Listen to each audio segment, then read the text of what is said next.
मित्रों, ये व्यक्ति निर्माण जो है सबसे बड़ी चीज़ है।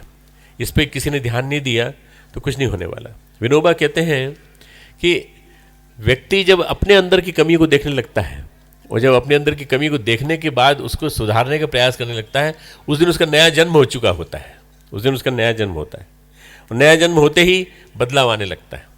स्थित प्रज्ञ दर्शन में वो बहुत बढ़िया उन्होंने गीता की टिप्पणी लिखी है। दूसरे अध्याय के 18 श्लोक की व्याख्या बड़ी महत्वपूर्ण है, आप सबको पढ़ना चाहिए उसको, क्योंकि विनोबा का चिंतन, परम पूज्य गुरुदेव के चिंतन दोनों मिलते जुलते हैं।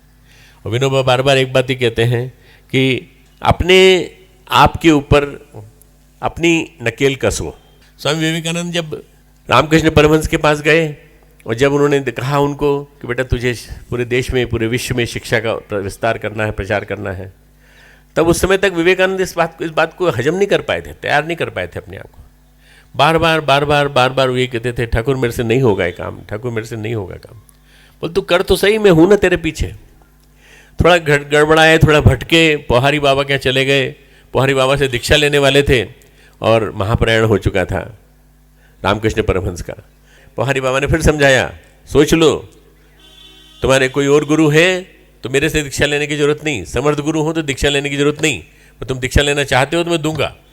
रात को स्वामी विवेकानंद के सामने रामकृष्ण परमहंस आए और रामकृष्ण परमहंस ने आने के बाद अपनी छायाकृति के माध्यम से कहा, तू मेरे होते हुए किसी और से दीक्षा लेता है? तेरे को खड़ा किया मैंने, तेरे को बनाया मैंने, और तेरे को जिस काम के लिए तैयार किया, जिस काम के लिए तेरे को 7 ऋषियों में से एक ऋषि को खींच के लाया, वो ऋषि गड़बड़ा जाए, भटक जाए, बस पूरा के पूरा सीन बदल गया, पूरा दृश्य बदल गया। पोहारी बाबा से क्षमा मांग के चले गए वापस कलकत्ता और वहाँ उन्होंने फिर उस काम को चालू किया जो करीब 14-15 साल चलता रहा और 14-15 साल में उन्होंने शरीर छोड़ दिया।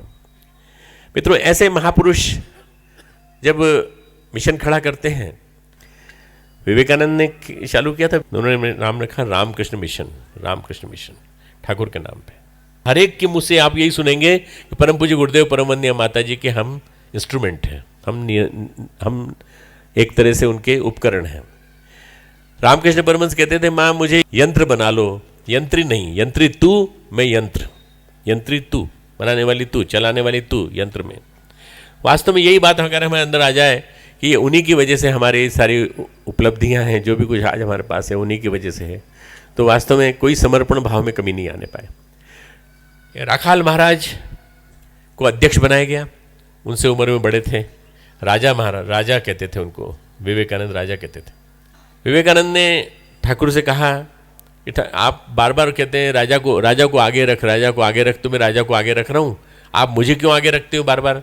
बोले मैं आध्यात्मिक दृष्टि से तुझे आगे रख रहा हूँ और व्यवस्था की दृष्टि से राजा को रखना चाहता हूँ, तो इसका ध्यान रखना और बराबर इन सब भाइयों को प्रेम से, तेरा भाई इन तुम लोग सब प्रेम से रहना, सुई के धागे में अपने आप को पिरो के रखना।